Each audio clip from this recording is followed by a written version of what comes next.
बिस्मिल्लाहिर्रहमानिर्रहीम। अस्सलाम वालेकुम नाज़रीन, आप देख रहे हैं प्रोग्राम कड़वी बात और मैं हूं जुल्फ़कार मीर। नाज़रीन, 25 करोड़ से ज़्यादा पाकिस्तानियों की आबादी है, लेकिन क्या हम डूब मरने के लिए ही पैदा हुए हैं या कोई और भी ऐसी कौम मौजूद है कि जो हमारी जगह ले सके।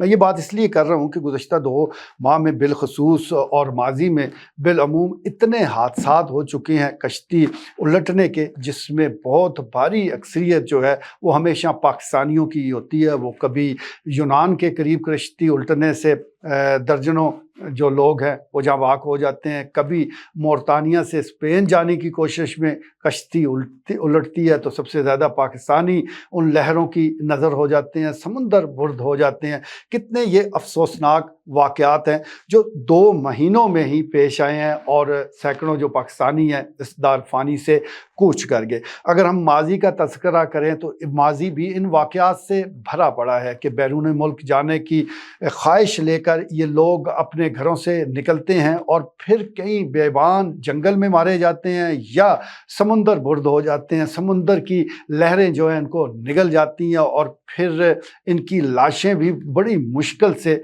वो मिलती हैं। एक तरफ ये पाकिस्तानी हैं कि जो घरों से मुस्तकबिल के सुहाने ख्वाब आंखों में सजाए वो रुखसत होते हैं, लेकिन फिर इनकी लाशें जो हैं वो वापस आती हैं और बाज़ की लाशें तो मिलती भी नहीं है।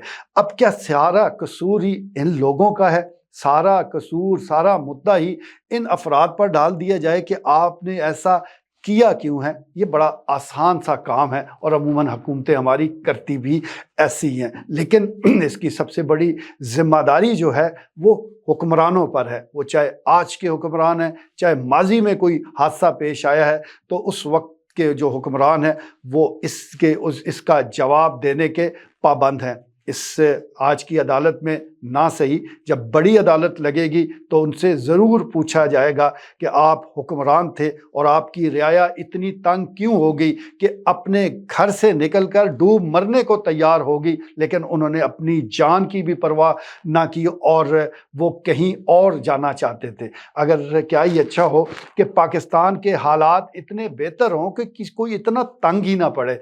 अब सूरत हाल ये हो चुकी है कि हमारे पासपोर्ट ऑफिस 24 घंटे खुले हैं, यानी खुला पासपोर्ट दिए जा रहे हैं कि ये लें और बैरून मुल्क सफ़र करें, पाकिस्तान से जाएं और फिर कीमती ज़र मुबादला हमें भेजते रहें। अगर ज़िंदा पहुंच गए, अगर रास्ते में मर गए तो कोई मसला नहीं, कौन सा ये कोई पहला हादसा होगा। जब भी हादसा होता है, चाहे ये आज वाला हो, इससे पहले हो, उस वक्त जब तक मीडिया में खबरें होती हैं हलचल ज़रूर मचती है, कोई कमेटियाँ बन जाती हैं, पकड़ धकड़ FIA एक्टिव हो जाती है, जो ज़िम्मेदार लोग होते हैं उनको पकड़ने की कोशिश की जाती है, फिर पकड़ा भी जाता है, मीडिया के सामने लेकर आया जाता है कि ये था वो मुल्ज़म जिसको हमने गिरफ्तार कर लिया है, इसने पैसे बटोरे हैं और लोगों की ज़िंदगियों से ये खेला है। ये कहानी हम कई दहाइयों से देखते और सुनते आ रहे हैं, लेकिन 2-4 माह बाद, 6 माह बाद वो कहानी, वो किरदार कहाँ गायब हो जाते हैं किसी को पता तक नहीं चलता। फिर नई कहानी होती है, नए किरदार, लेकिन हुक्मरानों के बयान वही पुराने होते हैं जो कि आज भी आप टीवी स्क्रीन पर देख रहे होंगे। लेकिन ये एक, मैं समझता हूँ कि इंतहाई बदकिस्मती का मामला है और इस हवाले से अब कोई दो राय नहीं कि लोग यहाँ से भागना चाहते हैं, लोग यहाँ से बाहर जाना चाहते हैं, अपने मुस्तकबिल को वो यहाँ महफूज तसव्वुर नहीं करते, इसी वजह से वो अपनी ज़िंदगी तक को दांव पर लगा देते हैं। इस सिलसिले में मेरी गुजारिश यही होगी हुक्मरानों से कि खुदा के लिए आप बस सिर्फ़ और सिर्फ एक काम कर लें कि आप मुदाखलत ना करें, आप इस जो एक निज़ाम है उसको बनाएं, उसको चलने दें, सिर्फ इंसाफ फराहम कर दें तो ये सारे सिलसिले ठीक हो जाएंगे। इस खित्ते को अल्लाह ने जी भर के नेमतों से नवाजा हुआ है, बस रुकावट है तो वही हुक्मरान कि जो आम लोगों को आगे बढ़ता शायद देख नहीं सकते या देखना ही नहीं चाहते, انہوں نے عرصہ حیات لوگوں پر تنگ کیا ہوا ہے۔ یہی وجہ ہے کہ لوگ یہاں سے پھر بھاگتے ہیں اور کہیں کوئی یونان کے قریب، کوئی ترکی کے قریب، کوئی ایران کا بارڈر کراس کرتے ہوئے، کوئی کوئٹہ سے گزرتے ہوئے کہیں نہ کہیں کسی نہ کسی حادثے کا شکار ہو جاتا ہے۔ کوئی کہیں ڈنکی لگا کے جا رہا ہے، کوئی کسی کو پیسے دے رہا ہے۔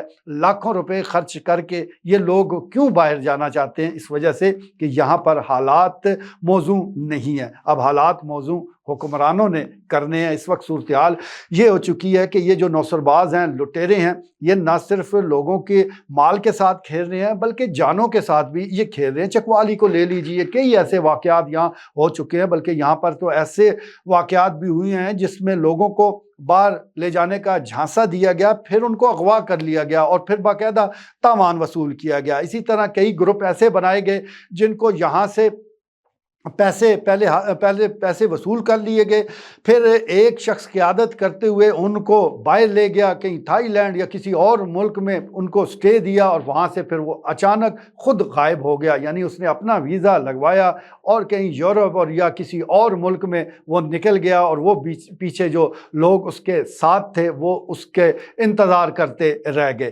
تو یہ سارے فراڈ اسی لیے چل رہے ہیں، فراڈیوں کا کاروبار اسی لیے چل رہا ہے کہ یہاں پر صورتحال موزوں نہیں ہے۔ تو ہماری گزارش یہی ہوگی کہ یہ جو لوگ مر رہے ہیں، کہیں کسی کنارے، کہیں